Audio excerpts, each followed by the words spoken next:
Welcome to Kalikanda 101. So today we are going to cover Vachanagalu, that is singular or plural nouns. So like in Hindi, Ekavachana is singular and Bahuvachana is plural.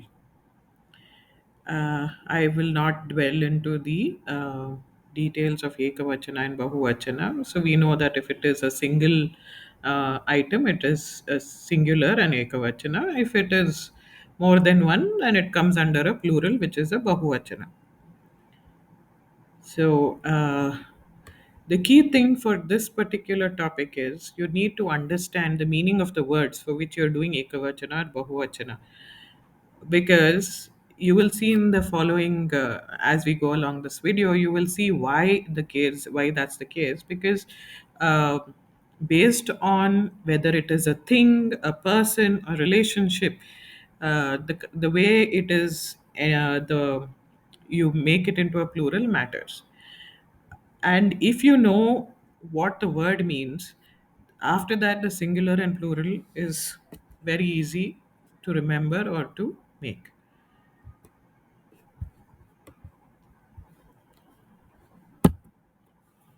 So we will.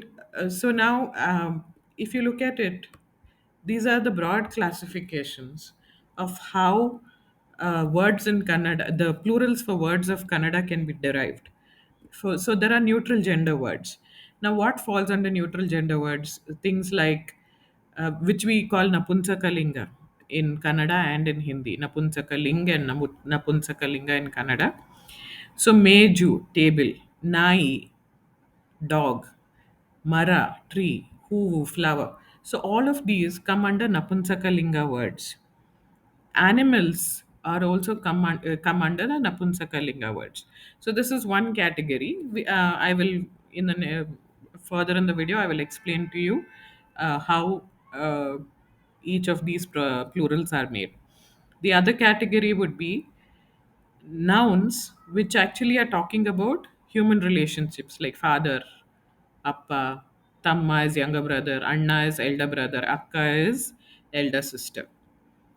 Then you have words that indicate either a profession or based on an attribute. Like if it's somebody short, if there's somebody tall, deaf, whether it's a lawyer, it's a teacher. So, like Kuruda is blind person, Vakila is lawyer, Shikshaka is teacher, Nati is an actress. So knowing that these words come under either a profession or you're describing a human based on whether he's a deaf, dumb, blind matters. And the last category is pronouns. So nanu, ninu, adu, avalu, these are all pronouns. So, what you will see out here in this page is that these words that are mentioned here are singular. So, how do we make them into plurals? Now, we are talking about the neutral gender words, the first category I showed you. So, this is the easiest. If you know that this word is a Napunsaka Linga word, all you do is add galu at the end of it. So, meju, meju galu, nai, nai galu, mara, maragalu, hoovu, hoovugalu. So, this is why I said you need to identify that what is the word, what is the gender of the word. And once you do that, this particular set of plurals is sorted. So, next we will move on to nouns that indicate relationships, human relationships. So, for relationships like father, mother, brother, we adding andiru to these words. So, Anna is elder brother. When you add andiru, it becomes annandiru. For Tamma, it becomes Tammandiru. For Appa, which is father, it becomes Appandiru. Father's is Appandiru. And then Akka is elder sister, so Akkandiru. Now there are also a little variations to this. So there are some female relationships for which instead of Andiru, you end up writing it as Yandiru. So for Tai, you don't say Tayindiru, you say Tayi Yandiru. So for Tangi, it is Tangi Yandiru.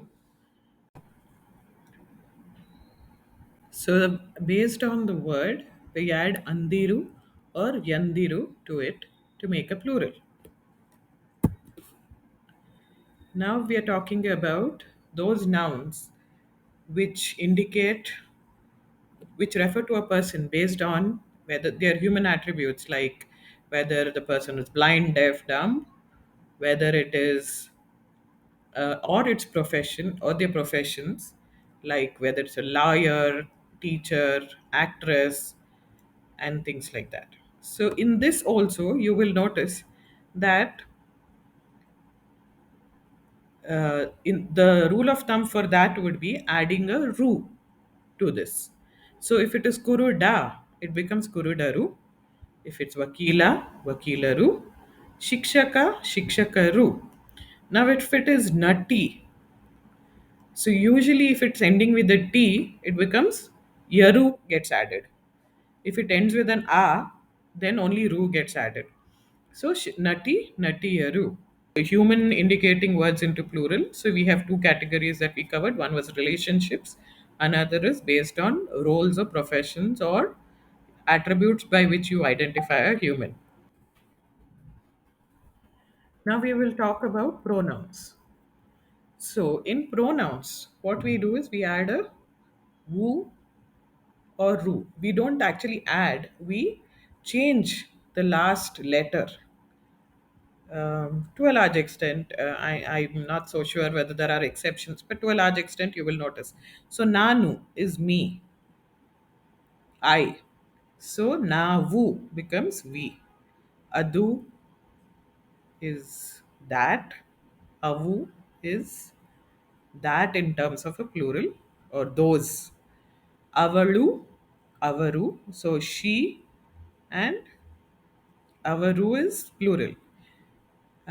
Even with respect, when you call somebody, it becomes avaru. You don't call the person, like when you refer to your mother, you would not call her avalu, you would call her avaru, just as in Hindi. Avanu is avaru and ivanu is ivaru. So irrespective of what the gender is, whether it is a lady or a if it's a feminine or a masculine gender, the plural remains avaru. So Ivanu, Ivalu is Ivaru. So we have seen today how to convert words in or nouns into plurals in Kannada.